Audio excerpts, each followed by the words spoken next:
Truth be told, I often walk over the bridge because as much as I love to drive over the bridge at a fast speed, walking gives you more time to savor everything that you're crossing over. From the industrial area on Anderson, over the railroad tracks, seeing all the freight coming in and out, crossing the historic LA River, and then descending into the west side and into what's known as the Arts District, which is my home, my neighborhood, where I've lived since 1994.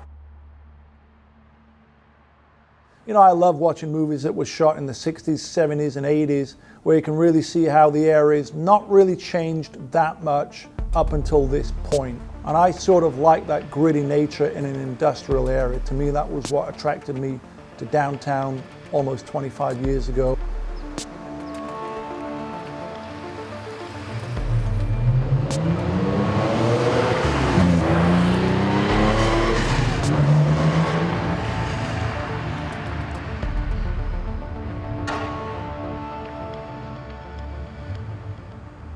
When Karen and I were first here, it was a desolate, transient place with really no amenities. Now, 20 years later, the neighborhood has never been this good. Everything that I described in Tamir's film Urban Outlaw 4 years ago has come to fruition. You know, it started with the loft conversions and art galleries, and now it's moved into the coffee shops and restaurants. And I think the next 5 to 10 years is going to be a drastic change to the Arts District neighborhood. And I think for the most part, it'll be a change for the better.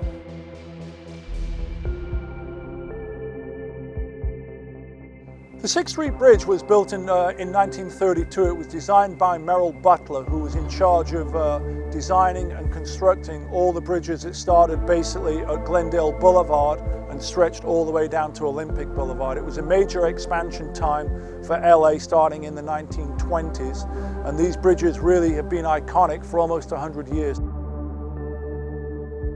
But to many people, the bridge is more than just poured concrete and some steel girders in the middle. It's something that's always been there. If ever I just wanted to go put some pedal to the metal, get the blood pumping, get some adrenaline flowing through my veins, I always knew I could rely on the 6th Street Bridge to give me that kick.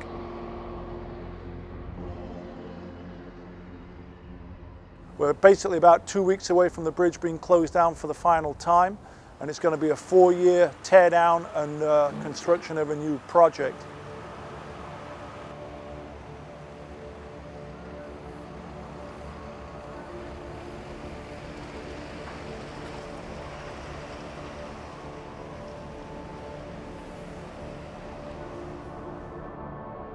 So the whole reason that the bridge has been torn down is basically suffering from what's known as concrete cancer. Essentially the alkaline mixture of the aggregate when the bridge was built in 1932 had a chemical reaction, and the bridge has been crumbling from within, decaying over the past 80 years.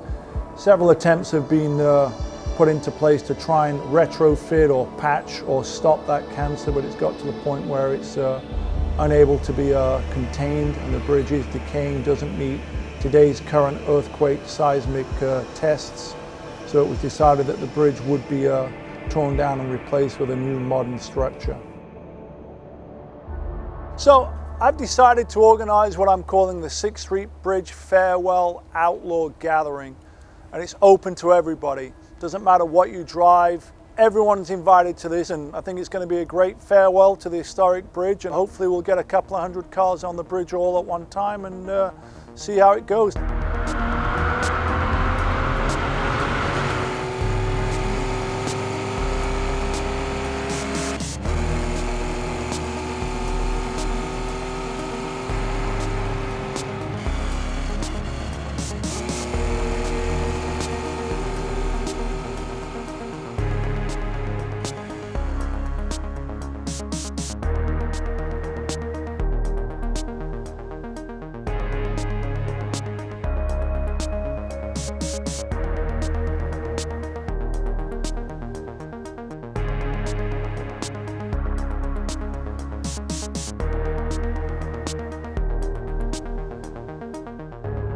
Having lived within half a mile of the historic, iconic 6th Street Bridge for almost 25 years, last night really was the pinnacle of all things centered around the bridge.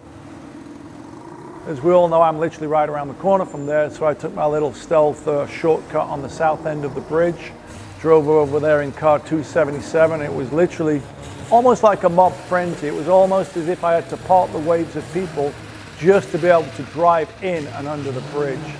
And pulling in really was a fun moment, just to see the amount of support of people that were there. And thankfully my buddies had saved me a parking spot, and when I got out the car, there were probably several hundred people gathered around, and I didn't move from within 10 feet of my car for at least possibly an hour.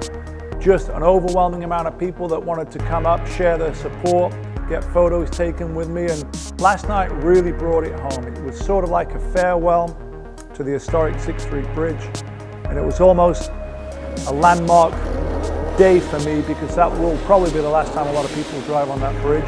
But it also showed me the amount of love and support for the 6th Street Bridge, and also a surprising amount of love and support for what I'm doing, which is really a surprising thing for me, truth be told. You know, I don't really see myself as any different. I say it all the time.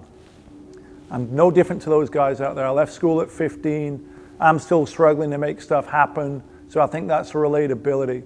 But seeing all those 500 plus people that came out there really to show support for myself and the bridge, and just the fact that through a couple of posts on Instagram and Facebook, I was able to activate that diverse a car culture crowd. So last night really for me was just a real special moment, and I thank everybody that came out to support, and it was truly a great event.